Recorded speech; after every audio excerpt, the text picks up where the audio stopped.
So I'm going to shoot it down to Jefferson. Welcome. We are live. Good. I think I got here just in time, hopefully. Yeah, we're just giving our overview of the episode, Good. like what we thought. Man, Zam, you look freshly waxed there up on the dome. Thank you very much. Yeah, that's nice good. and shiny. I shaved it today. I cleaned mine up just the other day. Yeah, absolutely. Listen, everybody has to have a fresh shaving for the nerd tube stuff, you know. Yes, you look sharp. You need to come presentable. Yeah, show up presentable.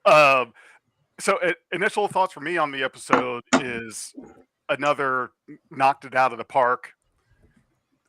Was looking forward all day to talking about this one.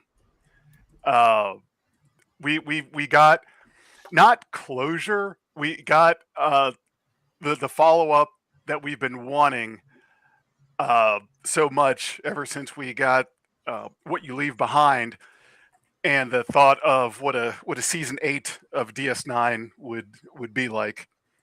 So I was very pleased that they tackled the mystery of Benjamin Sisko with this one. Okay. Quick comments here from Rick B before I give you my opinions. Hello everyone. I think we can all agree with the fact that this episode sucked. There was nothing in this episode that was good. And Mage is also chiming in. Hello Mage, thank you for joining us. Hi folks. We've got the all clear from the city and we're on our way home. Fantastic. And actually, that reminds me, let me give you Mage's opinions before I give you mine. Mike said, when this episode worked for me, it really worked, but a couple of things stopped it from being in the upper echelon for me. As stated before, I'm not the target audience for teen drama. Well, they weren't. They neither am I soapboxing that nobody should. The B plot also felt tacked on due to it not being fully realized, at least not this week. Sam getting an episode early on is great, so she can evolve past naive and peppy teenager and onto being a more nuanced, photonic character. I love the segment with Craig Lofton as Sir Rock. Sorry, I apologize. I forgot how his name was spelled. Sir Rock Lofton as adult Jake Sisko, also known as Jefferson's great grandson. I believe 3 greats on that one, isn't it? Yeah. And also the voiceover from Avery Brooks at the end. Those moments brought more than one tear to my eyes, touching and emotional without being heavy-handed. All in all, more than good than bad, but too much stuff that doesn't land for me for a higher score. And he did also give his marks. He gave it an 8 out of 10. All right. I'm sorry, guys. I'm going to be the other one out today. I'm going to be the other one. I have more issues with this episode than I liked it. I'm going to get to what I liked it initially. Obviously, the nostalgic parts of it were really great.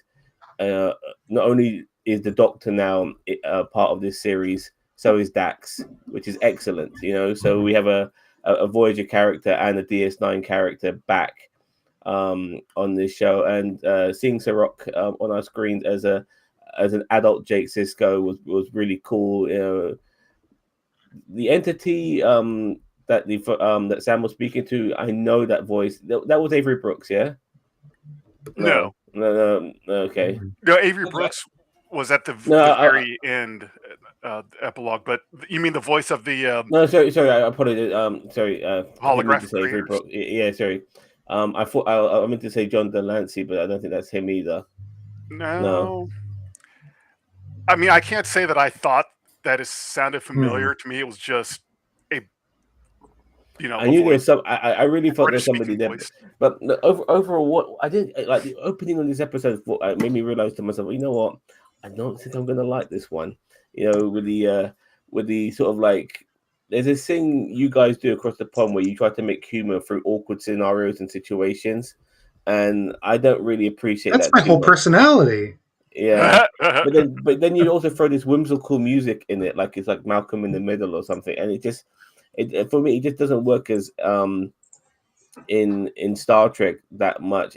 I like the idea of following Sam, and to a degree, this episode was created in a way to make it resemble who Sam is as a person. I get that, but overall, the best parts about it was when Sam was studying, and if we kind of maybe followed this episode more as her education than her fourth wall breaking all the time and all of this bollocks. I would maybe appreciate it a little bit more. I was not liking the fourth wall breaking. This was the Miss And Marvel episode, is what I call. I originally wanted to call it the Miss Marvel episode. yeah. Oh yeah, yeah. And finally, but I don't want to go on about this too long. That subplot with them having I don't understand what that subplot was about at all. It made It no was to sense. get us more time with the Chancellor's feet.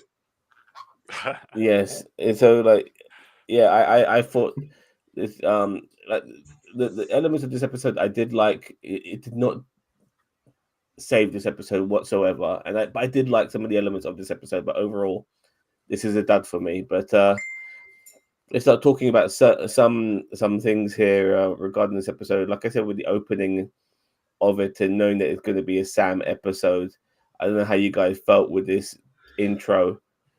I'll start with you, Jefferson. Oh, sorry, you're bursting at the seams, Donkey. Gone. No, Jefferson. Okay. I like the intro because I like the intro because it's different, it's new. I appreciate that they keep throwing things at us that are unconventional. That really tries to get us to expand our boundaries on what Star Trek is, because I won't besmirch them the reminders that this show is not about seasoned, decades long careers Starfleet officers, in that it is a younger audience and a younger crew.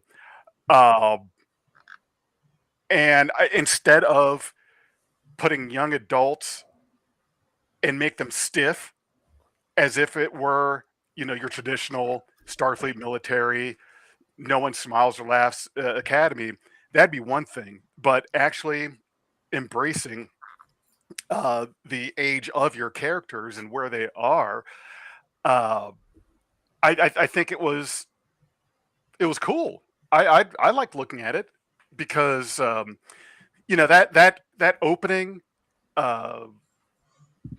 was something that we hadn't seen before, and I was like, yeah, I could dig this. Okay, Cheeto, you want to chime in? Yeah, I mean, I really feel like this episode would have been much better as a Lower Decks episode. I really What? feel like, yeah, I really feel like this. I mean, and honestly, Sam as a character fits in better with Lower Decks than in this show, in my opinion. I don't think Sam's a necessarily bad character. The way that they're presenting her is a bit too abstract for me, and I mean, quirky, huh? Bit too quirky. Maybe not even quirky. Just like like I can deal with quirky. She's just very abstract. Like she's just very off the chain. She's your Pelia of this show. She really is my Pelia of this show. Yeah, it's not that, and I mean, as I said, I don't have a problem with her too much.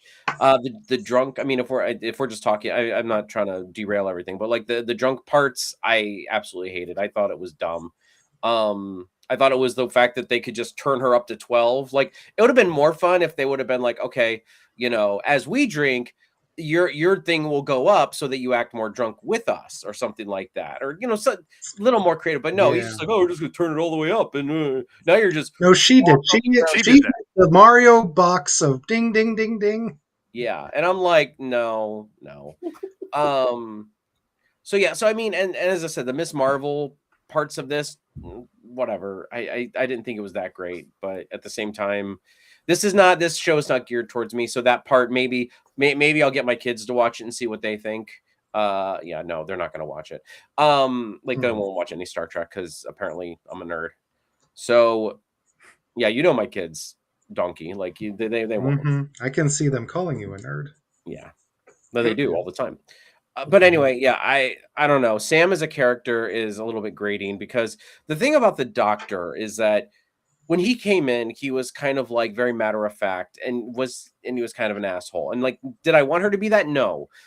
but at the same time, it's like I feel like she's just been like, it's like if Data came into us with his emotion chip already in, and it's like we didn't get to go on the journey with her where she figures out, from being a literal like computer or computer program with subroutines and expanding on that. And I think that's what was made the Doctor so great, is that we grew with the Doctor. Whereas Sam is like this fully realized, sometimes annoying person, and we don't get to kind of do that growing with her. Whereas it feels like she's more like she's just more, I don't know, fully fleshed out already, and it's just like, I don't know. I kind of miss the baseline of the character growth. You know what I mean? Like I did like the aspects of this where she was exploring Cisco and where she related with Cisco with some things. That stuff I actually liked. I like the fact where she related with a lot of things with Cisco being an emissary as well as he's an emissary. Like that stuff I liked. But like this whole like, I want to go experience the Cisco and go to the clubbing and blah. And I'm like, first off, Cisco never clubbed. I think I missed the point as to why didn't he? Well, the Cisco we got never clubbed. In the academy, he probably did. Yeah, I'm sure we all did. But the current everyone lets loose in the academy. Including Picard. He went really loose and through his heart. Anyway, let's go to Donkey. What are you going to say? Hold on. I need to move my screen over. And another thing. No. I'm too distracted by Rick B to form my own thoughts. So now I don't see them. Turn away from the toxicity. It's so distracting and so annoying. So I moved it aside. I get where you're coming from with Sam because she's so high energy. She's 17 days old, right? 17, or she's programmed to be 17, but she is 17 days old or something. I thought she was like 4 months old, but she was programmed to be 17. A few months, something like that. Okay. Yeah. I guess throwing her in there with that level of a personality without anything but background is a lot to take in. It's a lot to deal with. We finally get to see something about where she comes from today, which was good. Oh, bye, Zam. I wanted to see more of that.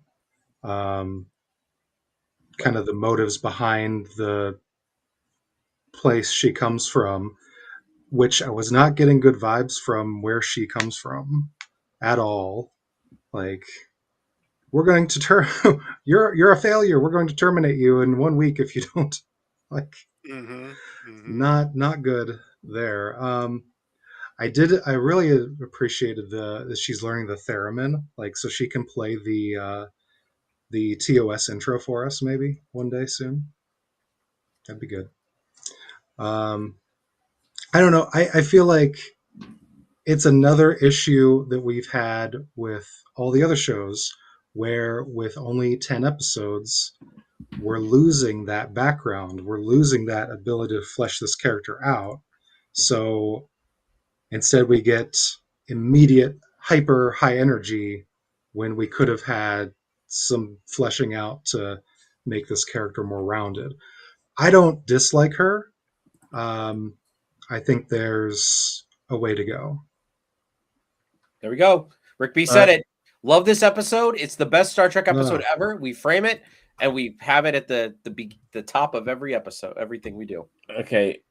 That could work. When this episode began, I was starting to get a little bit concerned. What the hell's going on? I bring Donkey in.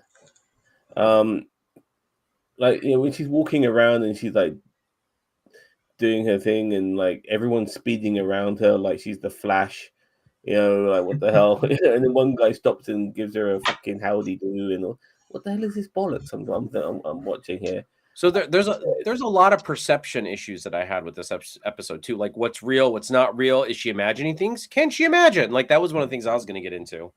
But yeah, go ahead. But so I just I know we harp on about this being a teen drama, and I totally get that as well. But teen dramas don't have to have certain elements to it, like this one's having it at times. And yeah, last week's episode was also the teen drama, and I felt it was delivered in a much better way. Tony Newton did write this current episode 5, and you can feel her influence all over it. You know, in the way things were delivered. You know, with a whimsical comedy, so to speak. So no wonder you thought it was a Lower Decks episode, considering that. But once we did move on from that, and then we found out, okay, this is our assignment. It's going to be about finding out what happened to Cisco, Benjamin Cisco, that is. Mm-hmm. I was all on board, you know, to a degree. You know, like there was still a lot of this episode that really irked me, but at least that was a good segue into what we're going to get from this episode, and also try to understand Sam a little bit better. Were you guys very briefly? But I want to just get things to go a bit faster now. Jefferson, you being our Cisco dude, how did you feel knowing that she's going to be doing a paper on Cisco? So the thing that worries me about Sam is I it's a little too much Tootie from Facts of Life, and in that context of that show, you know, great. I just feel like they're towing a very delicate line where this character could be too much. Uh, because I understand what all of you guys are saying, and at first I was kind of like, you know, if there was anyone else that could be the one doing the paper on Benjamin Sisko, that would be great. I don't know who, but Sam was probably not my first choice or second. But I mean, she, you know, I can't say that she didn't not pull it off. It was fine. I see where you guys feel like this would have been good as a Lower Decks episode, and I'm very, very glad that Lower Decks left DS9 alone and didn't mire it with their. Except for the one episode where they I was gonna say, circled. they did like and one or circled. two episodes. Keep circling. Yeah, They actually went on DS9. yeah, they were on there, Yeah. right? Well, because Lower Decks had to touch everything; they couldn't leave anything alone. But when it came to the actual seriousness of Captain Sisko, I'm glad that was handled and wasn't a reference joke of Lower Decks. But Sam being the one to be the character for that, I don't know. I don't think it failed with her being the one, nor do I think it was resounding success. That doesn't take away from how I felt about the episode. I really liked the episode. But yeah, you know, I don't know. I would probably have a different opinion on it, you know, in the coming days, whether or not I thought, you know, using Sam was actually not all that bad. But that's just kind of how I felt when I was watching it. All right, very quickly, Donkey. Just, you know, knowing that we're going to be getting Cisco as our report card, so to speak. Goosebumps. Well, that's the problem. I haven't watched a whole lot of DS9. I'm sorry, Cheeto. Very sorry. Hey, you're the one that doesn't have Cisco in your background right now. That's disgraceful. You're right. It is disgraceful. I didn't want to pull it out. I mean, but what? Just as far as us going there and having the DS9 Cisco episode? Like, yeah, this is going to be the Sam episode, but obviously it needs to be more than just, you know, like she needs to be doing something to make it the Sam episode, and this something happens to be doing a report card on Cisco. Yeah, a report card. I mean, I think that yeah, that it was her connecting with Cisco with this backstory that they're throwing right at us. The whole beginning was a lot of exposition on who she is, where she came from, all of that. It would have been nice if they had brought some of that in earlier in the series, in the show. Um, but connecting with him as an emissary makes sense, since they just now told us that she is an emissary. They didn't really mention anything like that before, right? Just that she was Yeah, the first yeah. photonic being. Not She's a that I fucking. recall, In but She's a god, an alien she's a god. god. Oh yeah. So what does God need with um, an emissary? what does God need with a starship? Um, and I like that they had her really do her research, and like where she replicated all the food from the restaurant and has everybody trying the food. That was a I great like scene. that's the part I liked about this episode. I thought that was a real This fun is part of the so I episode. like that part. spicy. I can't not eat it. I That like that that part too. yeah, I did like that part. That's the part that I liked. Is like as I said, her doing the Yeah. research, her actually Hmm. experiencing some of that stuff. So Cheeto, Yeah. so you know if I pass on to Cheeto. So Cheeto, you being the DS9 lover, Hmm. this must have made you. This must have tantalized you a little bit, seeing that she's going to be trying to figure out more about what happened to Cisco. Yeah. I was very looking forward to this episode. I knew this episode was coming. I didn't know if it was going to be like a subplot of an episode or a main plot of an episode. And I'm glad it was like a main part of the episode. Um, so yeah, so I don't know what I was expecting going into this, but I do. And somebody in the comments, I'm not going to mention any names, said that they revealed absolutely nothing about what happened to Cisco. Incorrect. They revealed that Cisco has still not yet come back from the Celestial Temple. They also revealed that the Doctor and Jake Sisko had met each other in the 25th century. They had also, there's a lot of revelations from the Sisko Hmm. family. If you pause and you look, you can actually see the Sisko family tree after Benjamin Sisko and Cassidy Yates.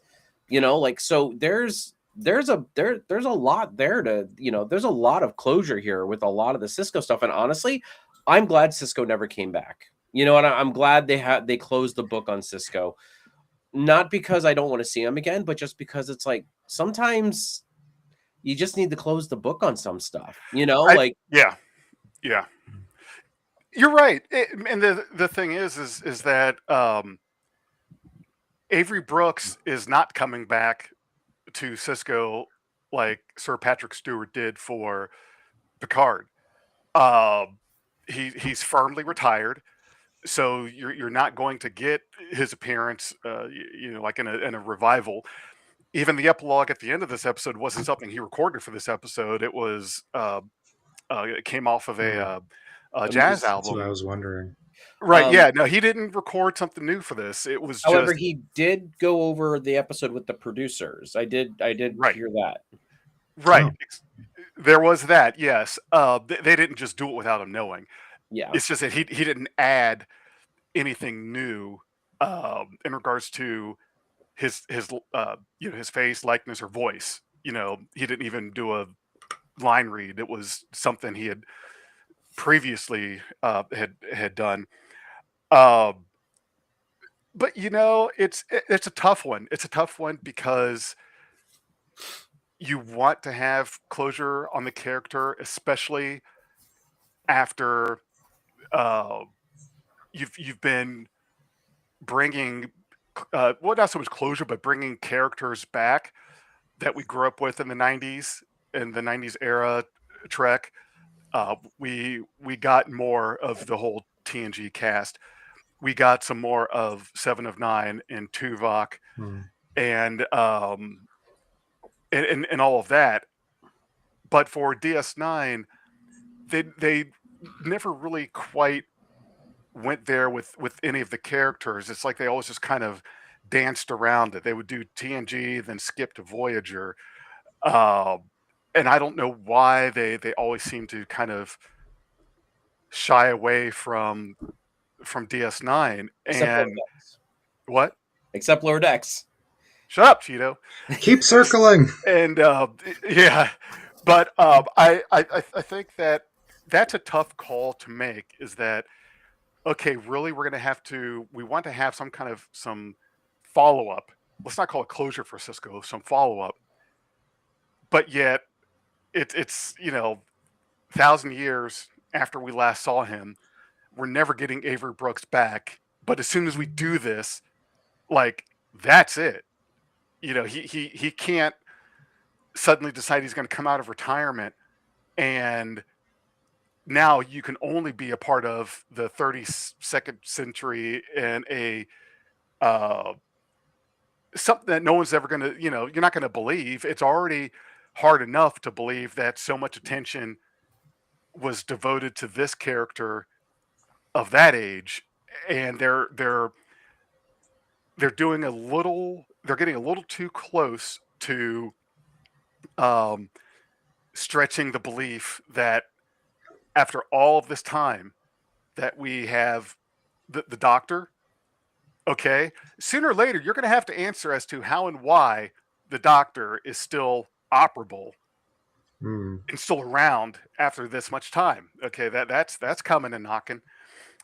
We have a Dax. Which I would like to talk about the Dax here in a little. Once you're done, I would like to talk about the Dax. Right. So we have a Dax descendant. We've got Jet Reno, but she was part of the displaced crew of the Discovery. But then you've also got Tilly will be back soon, I guess, as a guest. Yeah. Well, I guess. And we've got Admiral Vance as well. Let me step back from that. I'm not going to count the Discovery crew, but the Doctor is a stretch already. Now you have a Dax descendant. That's kind of a stretch. You kind of have to wonder, okay, I get that you want to tie this to things we're familiar with, but you're the ones that took the story into the 32nd century, and I don't know that we can completely be on board with all these descendants surviving. Now they haven't gone crazy with it, but it's like, be careful. They went with the plausible ones, though, which is they went with the plausible ones. One is not human, and the other one is a symbiote that gets passed down from generation. But okay, so here's the thing: is that it is mentioned, and I want to bring this up, is that the symbiotes only live for 500 to 800 years. So I mean, that was going to be my first question. Yeah, and according to technically, and I did not do this research, but according to what I've read, like the Dax symbiote is now, if that is the Dax symbiote, it is, and maybe medical technology has come a long way, and that's what's extending its life. But it's over 1,000 years old at this point. Because remember, there was 7 or 8 hosts before Jadzia or Ezri, one of the two. Before that. So, Curzon. well, even before Curzon, I think there was 6 before him. So again, that's why I'm saying it's like, if this symbiote is still alive after it's over 1,000 years old now maybe technology on Trill has figured time out travel. Well, what happened in the Discovery episode where they visited Trill? Because that allowed them to have hosts that were non-Trill, not the Trill people. And this version of Dax, was she Cardassian or something? Yeah, she was Cardassian. Half Trill, half Cardassian. Half Trill, half. So she was still half. Yeah, but Trill. she had the spots of the Trill. And you're right. Like there can be non-Trill hosts at this point because of Discovery Season 3. However, still, their lifespan goes from 500 to 800 years to over 1,000. Like that's a big stretch. All right, let's get to some comments here. Mage O'Rage says, if they had that, would have been complained about too. Trek writers are kind of damned if they do, damned if they don't. And look, let's just be honest regarding Trek. Not like there's so many inconsistencies, even with the symbiote thing. I'm willing to give it a pass. But anyway, sorry. You want to say something, Donkey? Well, to that point, and to Mage's point, it kind of bold of them to even approach this, right? They could have just let things be and try not to piss people off by bringing a big chunk of DS9 back. Yeah, but I mean, and making everyone upset. if you had a whole Like, thing that's like unexplained mysteries, like the gateway to the see, that was giving me ancient alien vibes. Like all the mysteries along the wall, yeah, like the but, like gateway, the Cisco, they like they had the gateway of tomorrow or whatever it's called. I don't remember. aliens. But like like if they didn't have Cisco in there, then that's a disservice to Cisco because he's one of Yeah. the most pivotal characters in at least in the 24th century. Yeah. So I Mhm. mean, I as I said, even if it He was stopped a just war. yeah, He saved billions of lives. So I get it. It's like at what point is someone on the Star Trek staff, Star Trek show, going to have to pony it up and say we got to do something about this person? Now, granted, the Federation and their allies, they did not win the Dominion War. They just didn't lose. So I'm going to make sure I use that wording. Mm.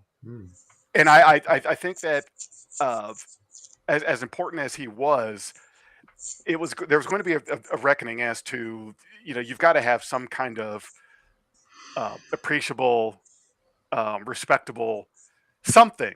It doesn't have to be. I was a little disappointed that okay, yeah, they're not going to even go anywhere near considering beta canon where Cisco came back to Starfleet.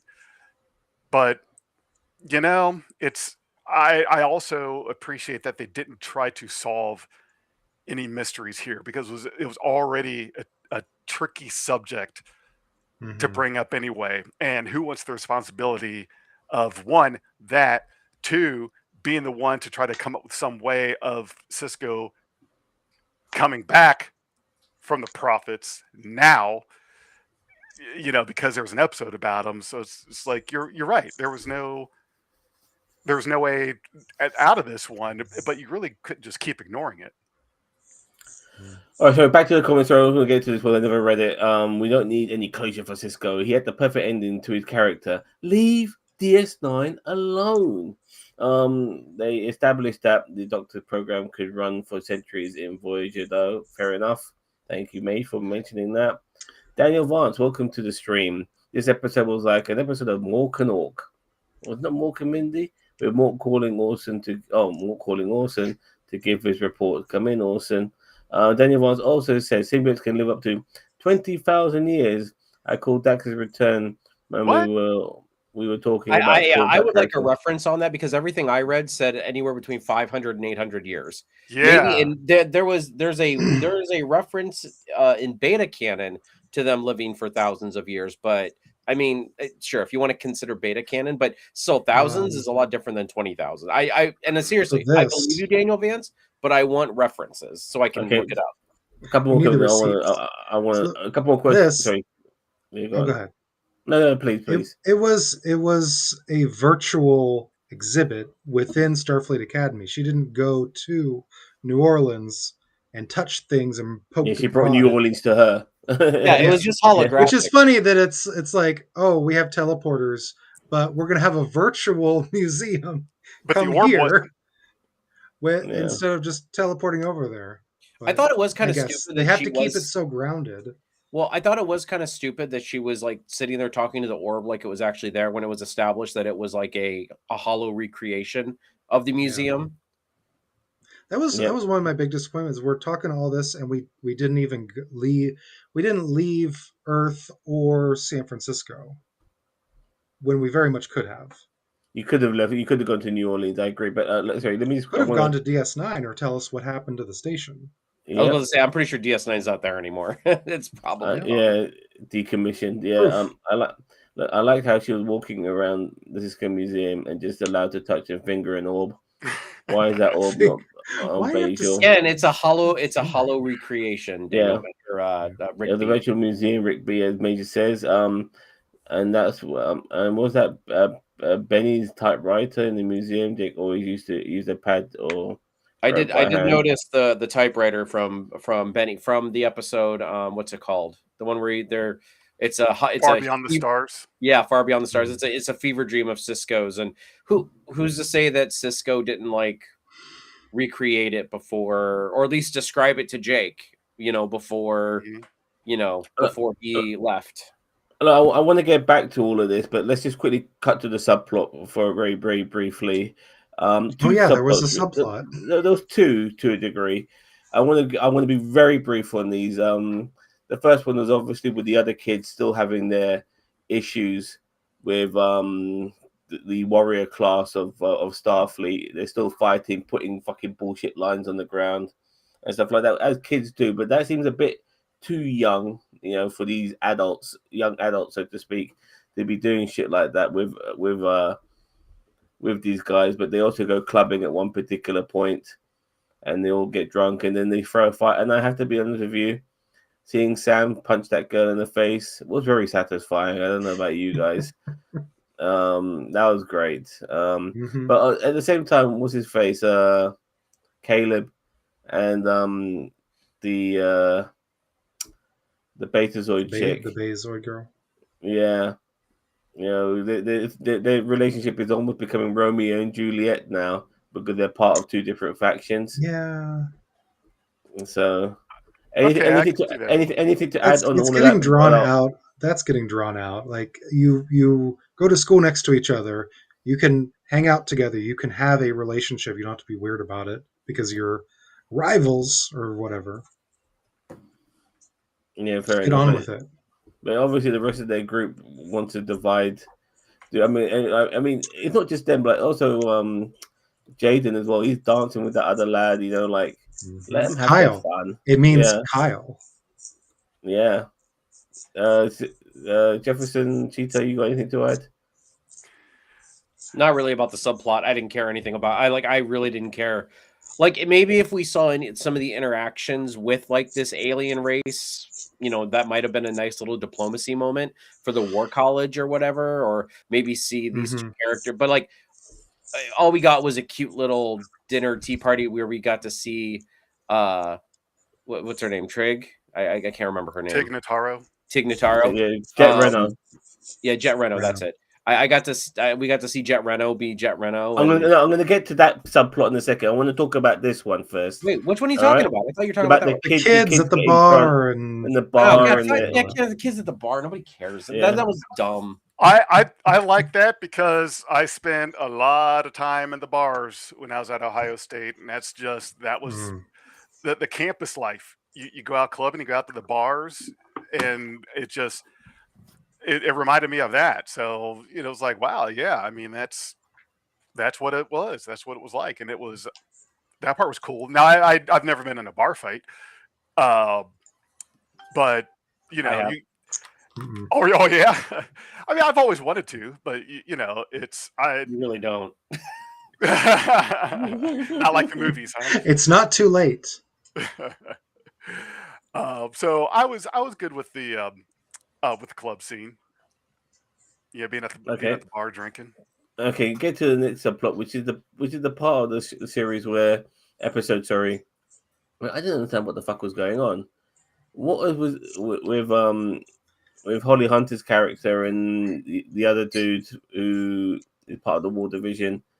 Like they have some sort of dinner going on. Look, leave my ear alone, you little bitch. Please. Yeah. Please. I don't know. Yeah, but but all of that, and then the doctor's talking about this magnificent meal they're having. I like Jet Reno's sort of like vibe regarding all of this. Like, this is just bullshit, and what the fuck are we doing here? And and that fish as well. Like, if that is supposed to be what we're eating, I'm running a million miles away. I'm going straight to the nearest replicator. Isn't that an actual like fish from Earth? Like, doesn't that look like? Isn't there a fish that it looks like the blobfish or whatever that thing is? Yeah. It does look like it. I thought that too. It made a little puff. So what was all this about? Boiling part of the Atlantic Ocean. Well, if we would have seen this interaction with this race, like this dinner, like the actual people, it would have been more entertaining than what we got here. And the fish deflated and made the fart sound, and that guy got really offended, and I don't know what the fuck. I have had enough of this. He's so high strung. Yeah, but he managed to laugh at himself at the end of it all. But she's growing on him. It's because she has her shoes off all the time. Yeah. Well, look, let's just put this shitty subplot behind this because this is what my issues with the episode. It's not just about Sam; it's these moments as well. Like I think they're poorly written and didn't make any fucking sense, and I didn't appreciate it. You know, I wanted to. You know, I want to like what I get given, but unfortunately, I just got to say it how it is. But finally, we're back onto Sam and her education. Um, Jake Sisko appears. That must have been pretty cool for you guys, no? It Hmm. was nice, but it made no sense. Like so somebody I read online because I read a couple places online. Somebody thinks that this book that was handed to her was actually an artifact of the prophets. Like, and that's why Hmm. it was never published, is because so that's why Jake was able to appear to her, but that kind of doesn't make any sense because she's photonic. I guess it could appear to her as a photonic, but like again, Um, I do like the way that they came about it, where it's like here's this, like, how did you get your, like, they even answered the question, like it was kind of out of left field, where it's like this person has this book, and I'm like, how does she have this book? Like what's, and then when they revealed the Dax thing, I'm like, that makes sense why she would have the book, is because it's Dax. You know what I mean? Like, so that's the only good thing I found about the Dax symbiote showing up. But the hmm. Jake Cisco part of him showing up was nice, but I feel like, I don't know. I just, it felt kind of like hand fisted in there, in my opinion. I just want to add this next bit myself, if you don't mind. I want Jake Sisko to be the Vic Fontaine of this series. You know, what I mean, that would be pretty cool. You know, having him come in and out as somebody from the past, but he's not obviously the original Jake Sisko. But I wouldn't mind that. I just also want to also add to this moment as well that we mentioned how Jaden last week was he needed a mentor, and it was what's her face, the half Klingon woman, half Luna. Hmm. Shimoda. Yeah, well, in this case, Sam has a mentor in the Doctor because he's also photonic himself, and you can see to a degree that the Doctor, being alive for for almost 1,000 years, that it's Hmm. very hard for him to have relationships with people because they come and go. You know, he's like a bloody immortal from the Highlander series. Yeah, he has So become many the people, Doctor. well, so many people have, yeah, exactly, become numb to it all. But he's like telling her, look, you don't want to get too close to people because they will die, and then you'll have to, and all of that. And I understood his perspective. I think there's more Me, there with the Doctor and all. I think because you think the Doctor had no idea that there was like a photonic civilization.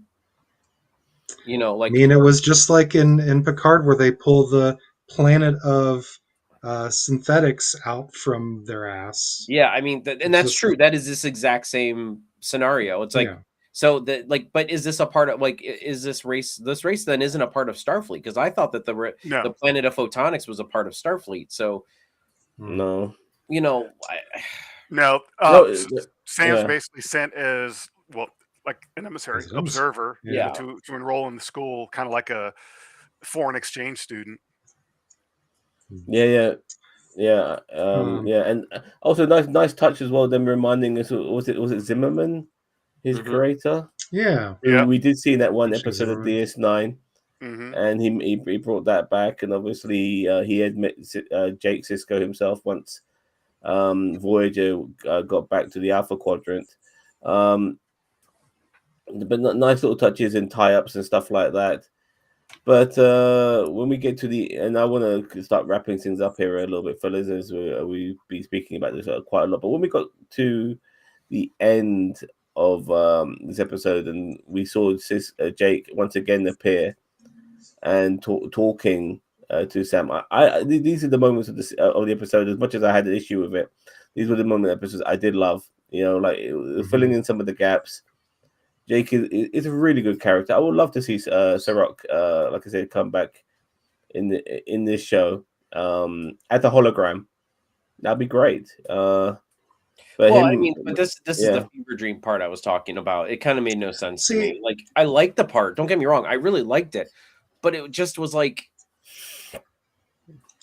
if I like the theory you just mentioned, where the book had some significance, like that's where maybe some part of his consciousness was or something, or Yeah, connected and to him somehow. But when she was talking to him, it reminded me of when she's talking to her own people, where at the lunch scene where she just pauses, everything else pauses. She has this long conversation with them, and then she just snaps back in, and it happens in an instant I for think that's her. also a matter of like how fast computers move compared to Sure, how fast. but to me that's where that was actually happening. It wasn't displaying in for everybody, because Yeah, I then didn't think it was. Dax walks in and nothing was there. I think it's one of those things where your narrative needs it, but you're not supposed to pay that much attention to it. Kind of like Spock being on a moon that's close enough to see the destruction of Vulcan, but not close enough to where it also gets pulled into, Goldilocks. so The black hole yeah, created, yeah. right, Oh right. yeah, Yeah. the the Kelvin universe that makes so much sense. Leave the Kelvin universe alone. It's I've said, me and my girlfriend just got through watching all 3 Kelvin movies. She really liked them. So, and I didn't sit there the entire Good time picking the taste. movies apart because I could have, and I didn't because she was enjoying them. Mhm. Well, Yeah, just to get to the comments here before we wrap things up here. The first troll to be joined was still alive in pools in disco and was 25,000 years old. You know what? We have to listen to what Daniel Vance says. Daniel Vance knows best. I think he. Oh crap, we lost Donkey. I believe Daniel Vance. I don't remember. Like I don't remember that. I'll have to research that when I get done. But I do Why believe is Daniel everyone Vance at his word. why is What? everyone scared of a 3'5" Romulan girl? Because Romulans can hit very hard. Yeah, Romulans are technically what, double the strength of a human. Yeah. Before we get too far away from it, so Jake calling Sam sister, that's Ebonics. That's African American slang. It's not meant to imply that he thinks that they're actually related. Sister, it's that really that's what it is. It's just it's slang. It's That's sister. Jake Sisko just assuming everybody's human just because they're black. Jeez, oh Pete's. I mean, Ah, you're killing me. It's like when we say bro. yeah, You know, bruh. those guys aren't your brothers, but we call them bro. mm-hmm. Yeah, It did come off though as like a little bit more like, not like sister. It came up more off like sister. Well, Like now we can't go too far with it. It's oh my god. Can you imagine the Trekbeard outrage if Star Trek went as far as to actually using slang in that manner? Do you know the size of the shit that Rick B would take over something like that? Oh my god. They're already upset with them using like modern speaking mannerisms Right. Yeah, instead of people are the already mid upset enough that they're galactic. speaking like people Yeah, using modern yeah. language. Oh my god, if Sirach had pulled off a system, there would have been rioting in the streets from these angry Trekkies. Anyway, Daniel Vance also said, anyone called Dax was played, but yeah, everyone knows about that one, dude. Give us some credit. Come on, I know you're the greatest of all time, Daniel, but we're not Well, that that got slow. spoiled for me this I morning. thought that was yep. That one did get. I need to learn my lesson of Mm-hmm. until you've watched the episode, don't go anywhere on the internet. You can't go look at stock tips, Facebook, nothing. No matter what you open, it's like yeah, I wasn't looking for it. First I thing was I just saw this morning was was the gateway, and then it was that Tawny Newsom was in the episode. I'm like, oh, so there's some. So I thought they were going to use the gateway to go explore this whole Well, thing with I always knew Cisco. that Connie would have Newsom been was going to be fun. in this series. Wouldn't I it? mean, when I knew they were making this series, I knew she was going to be in it. So there she is. Well, and Anyway, that's great. I'm glad they're keeping some good I felt actors around. really sorry for the doctor hearing him talk about learning to live with loss. Yeah, exactly. Yeah, he's been showing signs all season that he struggled over Well, the centuries. that also is credit to Richard Picardo. He's a really good actor. Robert. Conveying emotion. Robert. Robert. Robert Picardo. He's a great actor. Surprised the Doctor doesn't keep track of any family from the Voyager family tree. Hope they show us more of who he became. Well, I think after he lost his Voyager family tree, I thought you meant the family he created. Yeah, fair enough. I mean, Well, I don't know. I mean, I feel like I feel like that would make the show too much about the Doctor. And as I said, I love having the Doctor on the show, but I don't want him to be the focus. I love having him in the episodes. I love having him be the teacher. I love having him in subplots, but I don't think that we need Yeah, to it is about the Yeah, kids. plus- It is about the kids. But I So- wouldn't mind the other episode being about one of the elder characters. Sorry, Jefferson. I was just going to say, so with the thing with the Doctor is, at what point, whether you're the Doctor or you're the Highlander or you're one of the people from Twilight, at what point do you have family, you get married, you have a child, you watch that child grow old and die, you meet another person, fall in love, watch them grow old and die, have a child, grow old and die. At what, 100 years, 200 years, 300 years? At some point, it kind of gets old to see, to outlive, to continuously outliving people. And you just kind of decide, you know what? I want to I'm die. done. I'm not going to as really soon as have one of any those little connections. ingrates say 6, 7, I'd be done with that bloodline. Oh my God. Jefferson, have you seen You that heard it movie here with first. Justin Timber? I think it's called Out of Time with Justin Timberlake. Have you seen that movie? Out of time, yeah. It sounds Yeah. familiar.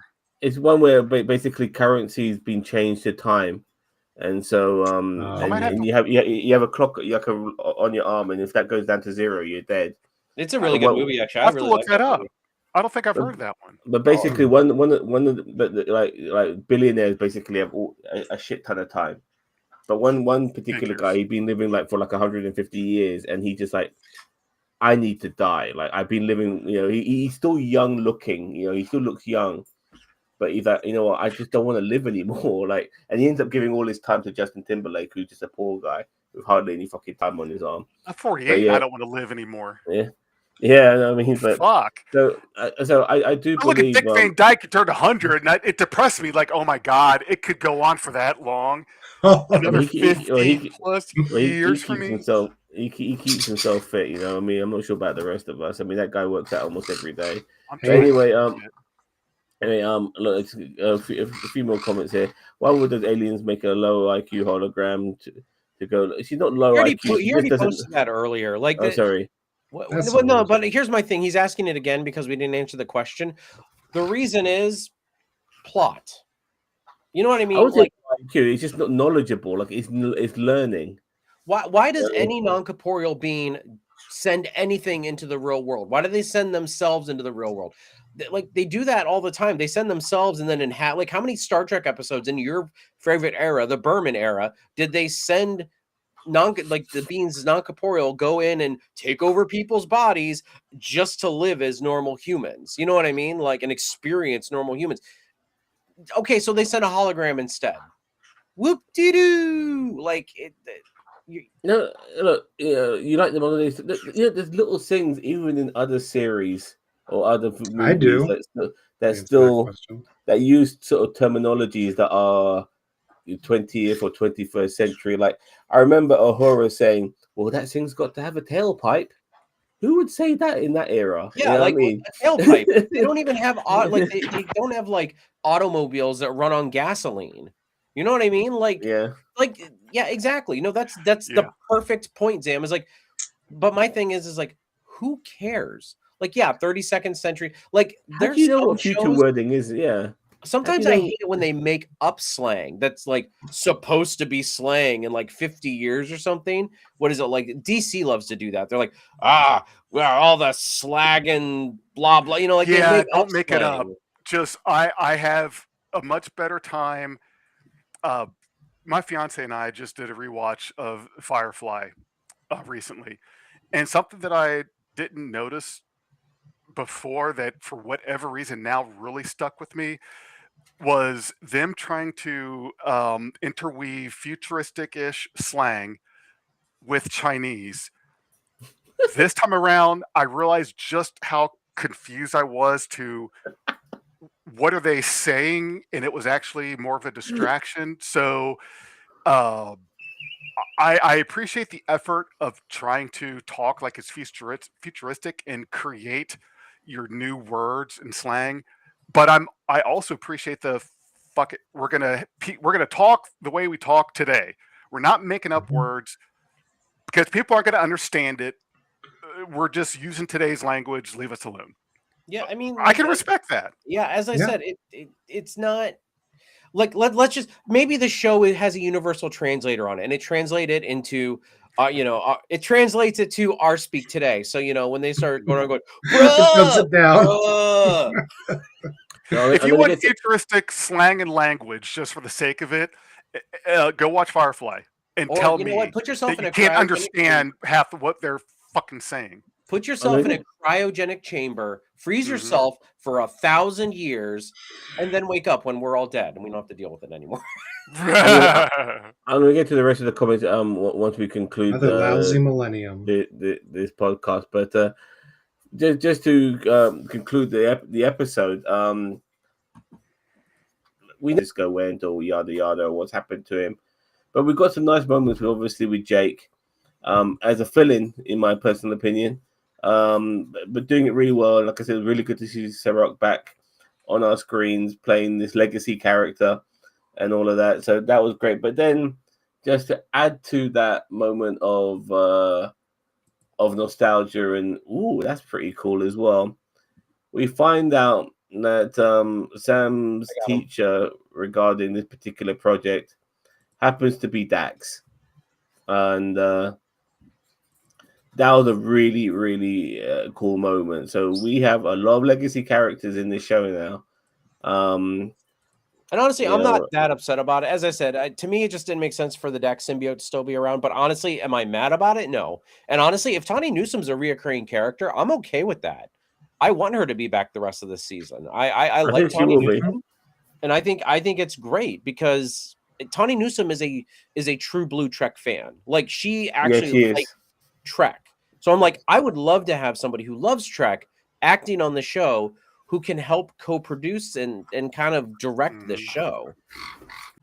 Now mentoring Sam, which was a really cool moment, and that was the episode. And those were the moments I did enjoy the most. Seeing Dax obviously come back, Jake Sisko, mentoring Sam as well.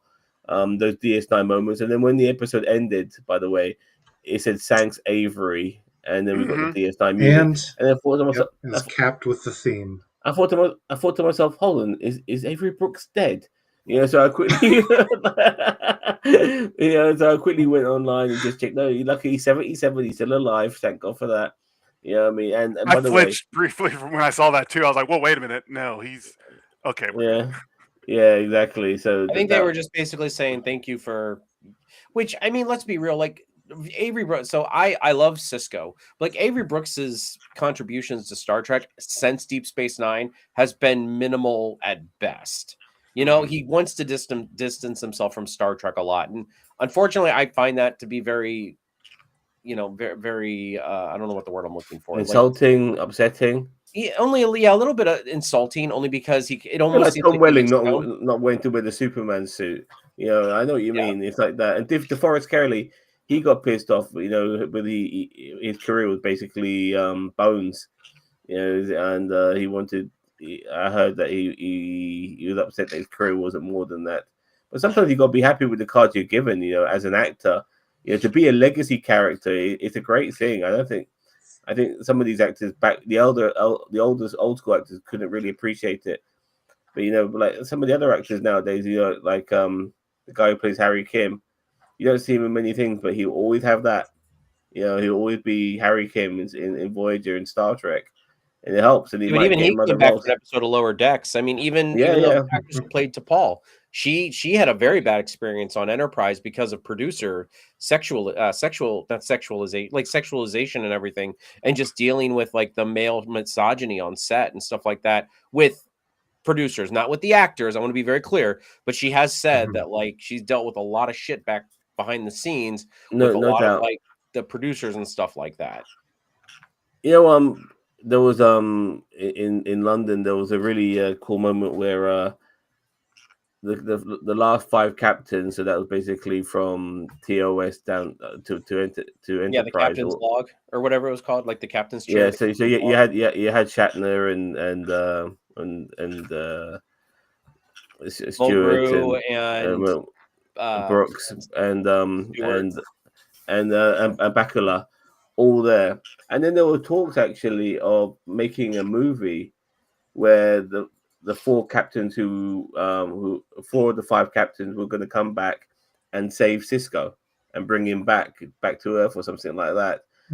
It to a degree, I'm kind of gutted that never materialized because I'm not. that, I don't think that would have been good. I that would have honestly been don't think Sounds that more would like have the been plot good. of a video game than a show. Yeah, that's that. Well, there was a book that I think there was a beta canon book that did that, or at least it brought some of the captains together.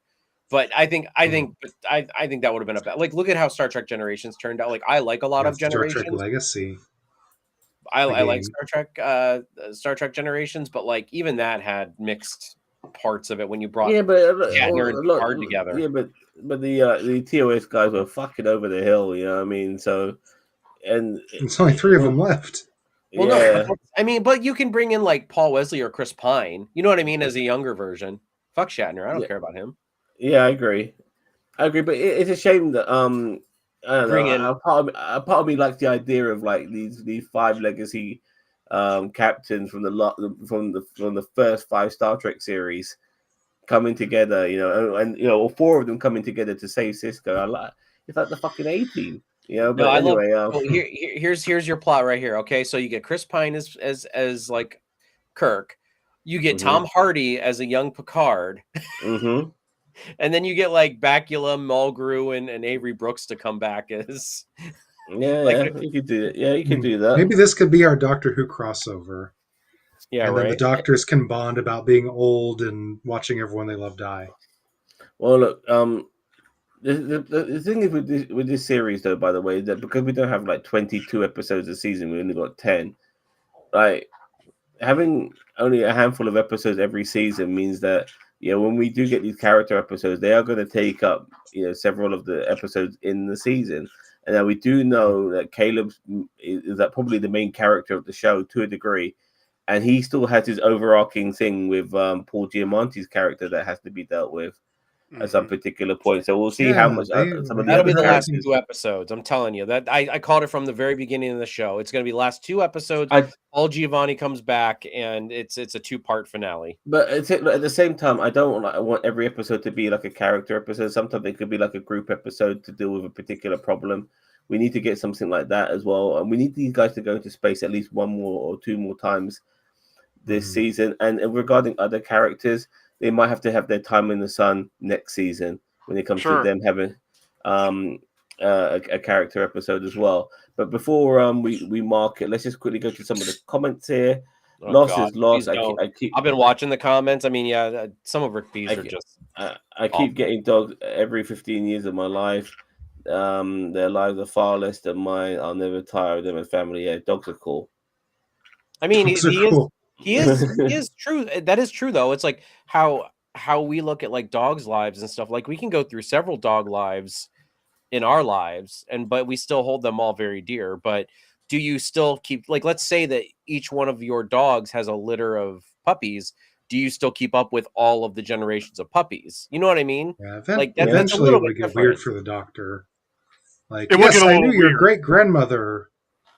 You know, Like, okay, I don't Yeah, know. at some point you kind of have to step away from your lineage and just live your own quiet life away. I mean, it's like, I don't know. I mean, what would I have?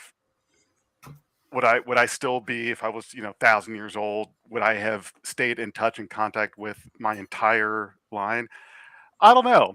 It's tough. But see, the thing is also is that to me, um, yeah, dogs are great, cats are great, but a child is different. There's only so many times you're going to be able to have a child that you see born and die, and you keep going and keep going and keep going. I mean, isn't that pretty much? Um, wasn't that something in these other shows of these hundreds of years old people, like in Highlander, or Well, what no, was but it, Vampire Family in Twilight? the Immortals couldn't have kids, but they I still had they adopted, and they like and they had people who like they were like their child. That one, I think in the first Highlander movie, Conor McLeod saves a young girl from the Nazis, but by the time we get to modern day, that young girl is now looks like his fucking mother. You know what I mean? Because she's grown up and she will die. His own wife died in the film as well.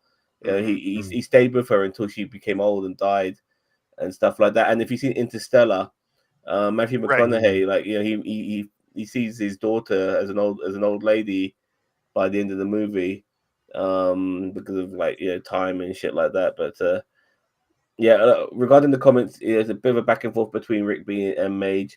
Um, just to say to yourself, Rigby, let's not make too much of a big deal of the so-called intelligence of our hologram. Remember, they are intelligence is one thing. I mean, she might know various shit, but when it comes to interactions and cultural differences and stuff like that, they're learning, they're understanding, and they have to be in those moments to get it. And this is only season 1 and episode 5 of a particular series where, if we do get several more seasons down the line, this character of Sam might not be the same Sam we might see in season 4 or season 5. So appreciate all of these particular things, and understand that, Rick B. Yeah, and stop being a pick me. And by the way, if you watched AEW, they were saying "fuck Ice." That must have broken your goddamn heart. But regardless, anyway, let's give it a mark, fellas. Starting with you, Donkey. What do you want to give it out of 10? I mean, I really liked the whole episode. I didn't have much to take away from it. I'm going to give it a 9. Okay, Cheetah. The only one thing that I would have loved to have in this episode, which we could not have had, but I wish we would have had something from Nog.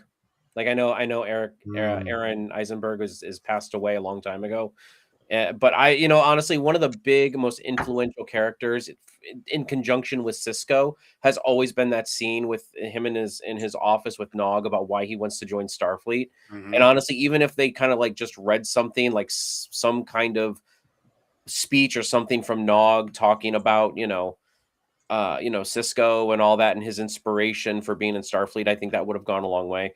That was the last point I wanted to make, and I didn't really get to it. But I think overall, I think I'm going to give it a 6. There was a lot here that I didn't like, but again, there was definitely some stuff here that did work. I feel like if they would have leaned into more, what would have worked instead of the club scene and the rivalry with the whatever and the drunkenness and then this subplot that sucked ass. Like I feel like this would have had a higher rating for me.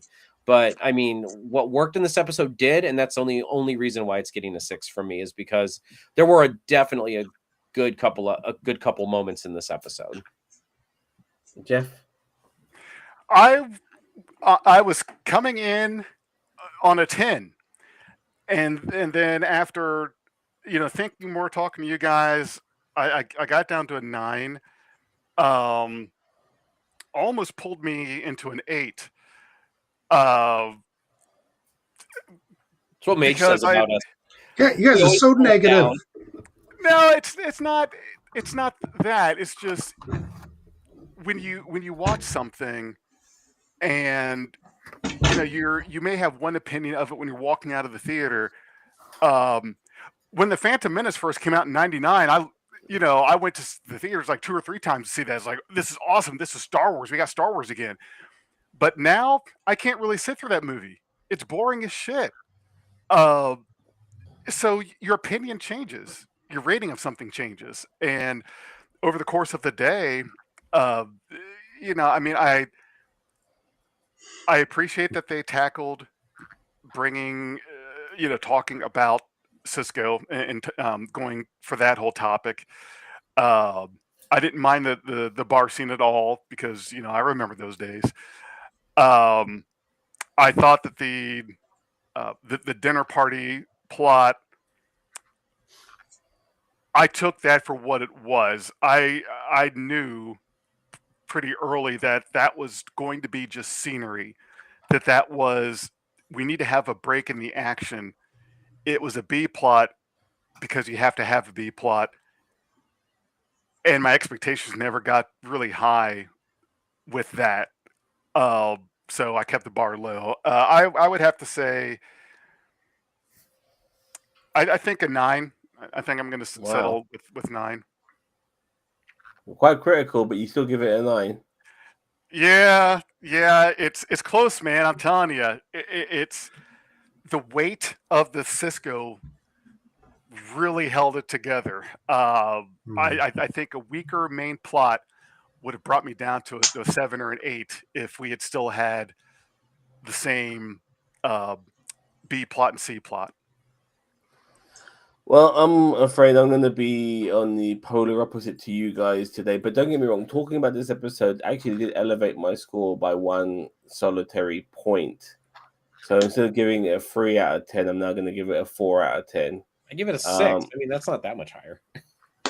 Yeah, I just found it very hard to connect. Like I said, I thought the bar was raised really high and really well last week, and I do listen to other reviews and stuff like that. I do get this episode by first of all who it was written by and how it was portrayed, that it's trying to actually represent the character that we're watching as the main character, but it just didn't work for me.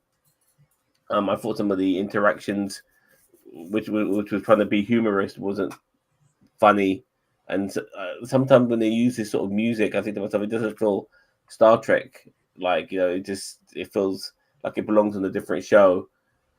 Luckily, the DS9 elements of it did help, but it definitely didn't save it. Regardless of some really cool moments with Jake Sisko and Dax, revelation at the end, it just didn't save it for me. So it gets a poor mark of a 4 out of 10, unfortunately, below average. As far as I'm concerned, and like I said earlier, last week was so good that if you're not going to be giving that level, as far as I'm concerned, then you're going to get a low mark, and this is it. But still, not every day can be a Sunday. Not every episode can be really great. There's always going to be shit episodes in every show you watch, and this happens to be the worst one for me so far. And I look forward to more. And I look forward to in future seasons, another Sam episode. I still want to see another Sam episode. Hold on. Mm-hmm. This is worse than the prank war. Yeah, I question you on that one. The prank war was better than this. Even I didn't give that one I probably gave it a 7 or an 8. I think I gave that one like a 2. I gave it a 7. Oh, what is going on? It just so that we can keep rotating squares. What is going on? The Hollywood squares.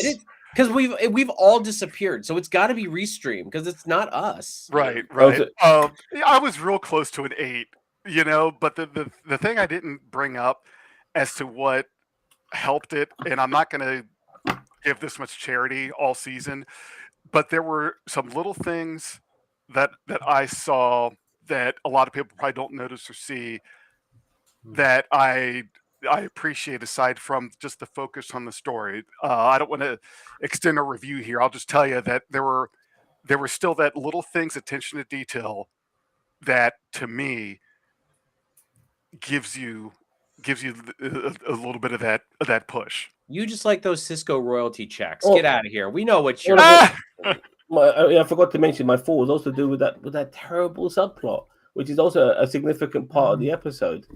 I still to this day I don't understand what it was. I can't even make sense of it.